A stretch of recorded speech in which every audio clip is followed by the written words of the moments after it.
কদিন পর পর জ্বর, সর্দি, কাশি, বমি, পাতলা পায়খানা এগুলো হইতো। পুষ্টির অভাব ওটার জন্য ভর্তি ছিল 2 বার।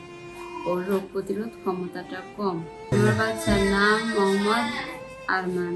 ওর বয়স এখন 3 বছর 2 মাস।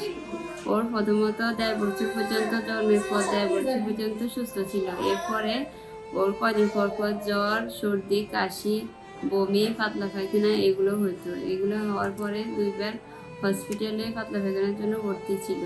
তারপর 2 বার আবার মাইজদি সদর হসপিটালে পুষ্টির অভাব ওটার জন্য ভর্তি ছিল 2 বার। এরপরে ডক্টররা কোনো রোগ ধরতে পেতেছে না, এরপরে অসুস্থ। তারপরে এখানে আমরা ঢাকাতে নিয়ে আসছি। এখানে পরীক্ষা নিরীক্ষা করার পরে, পিআইডি পরীক্ষাটা করার পরে তারপরে রোগ ধরা পড়ছে যে ওর রোগ প্রতিরোধ ক্ষমতাটা কম। ফার্স্টে 15 দিন ভর্তি রাখছিল, তারপরে এমনি নর্মাল ওষুধ দিয়েছিল। এরপর দেখতেছে যে নর্মাল ওষুধে কোনো কাজ হতেছে না, তারপরে দামি ইঞ্জেকশনটা দেওয়া শুরু করছে।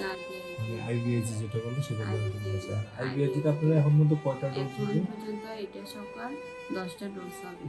10 নম্বর ডোজ এটা 10 নম্বর 5 গ্রাম দিচ্ছেন আপনি। 5 গ্রামে 10টা।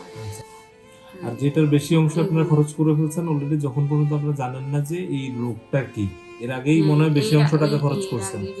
তারপরে এই ইঞ্জেকশনটা এই 10 মাস ধরে দিতেছি না আমরা। এই 10টা যেটা হচ্ছে যে ওনারা হলো এই আইবিএজি যেটা দিচ্ছে এটা মার্কেটের কস্ট অনুযায়ী দেখা গেল আমরা প্রায় 50% কমে আমরা তাদেরকে অ্যারেঞ্জ করে দিচ্ছি, যেটা সুবিধাটা ওনারা সরাসরি পাচ্ছে।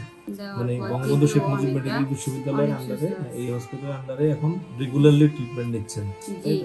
এখন আর বড় ধরনের কোনো সমস্যা হচ্ছে না, তার মানে আইবিএজিটা কন্টিনিউ হচ্ছে, এখন আর বড় ধরনের কোনো সমস্যা হচ্ছে না।